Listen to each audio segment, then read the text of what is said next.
Where your treasure is, there will your heart be also. God has given us unlimited treasures in His Word. Every time we open it, we can discover a new treasure or admire an old one. What will we find today?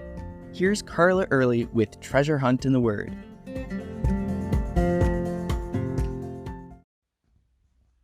I have to laugh when I see those commercials advertising some gadget that, according to the announcer, no one can live without. He cites the amazing qualities of the product, every sentence ending with exclamation marks. Then, when he thinks he's convinced us that we must hurry to the phone and call now to order the gadget, he says, "But wait, there's more." I can just picture a person excitingly grabbing their phone, ready to dial, and when they hear those words, their finger freezes over the keypad, eyes riveted to the screen to see what other mind-blowing thing comes with the gadget that they've just got to have. And that image in my mind just makes me laugh. In Jeremiah 23, 7 and 8, it reminded me of these commercials. God's people for centuries had looked back to the Exodus of Egypt as their reference point for who their God was.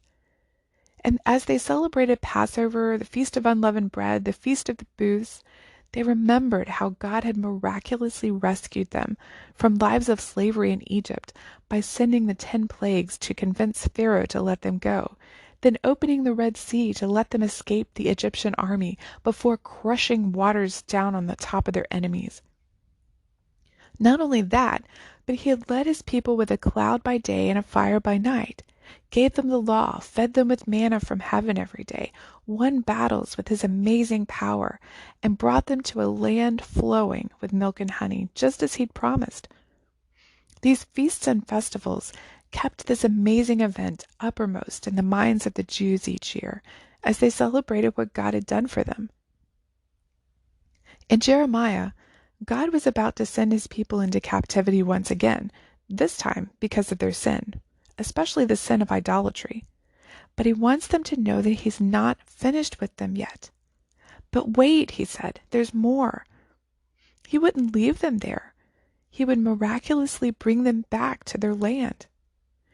Therefore, behold, the days are coming, says the Lord, that they shall no longer say, "As the Lord lives, who brought up the children of Israel from the land of Egypt," but, "As the Lord lives, who brought up and led the descendants of the house of Israel from the northern country and from all the countries where I have driven them, and they shall dwell in their own land." In a way, with this prophecy, God keeps saying, "But wait, there's more." In the book of Ezra, after 70 years of captivity that Jeremiah had prophesied, God did bring his people back to their land from Babylon. And he did it with miracles just as amazing as the ones in Egypt, though maybe not as spectacular. But not everyone came back. And many years later, soon after the time of Christ, the Jews were again exiled from their land for almost 2,000 years. In 1948, after the Holocaust in Europe, once again, God provided his people with their homeland, and did it with many miraculous events, bringing Jews from all over the world back to their land.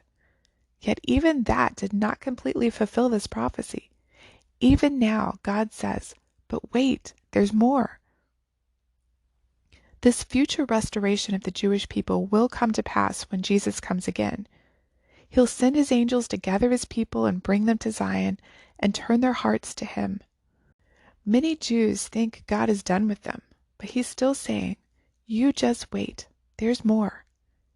And this restoration of Israel will be much greater than the original Exodus. Maybe in your life you can look back and see many miracles God has done. The miracle of bringing you to him and saving you, for one. I'm sure he's used you in many ways too. But let me just tell you this. He's not done yet. As long as you're here on this earth, he has a purpose for you. He has a job for you to do. Even if you're physically limited, even if you're homebound, you can be a prayer warrior, an encourager, or any number of things that God leads you to do. He may just be telling you today, but wait, there's more. You can contact us at treasurehuntintheword@gmail.com. We'd love to hear the treasures God has given you through his word. You can listen to other episodes on our website, which you can find in the description below. Thank you for listening, and remember, where your treasure is, there will your heart be also.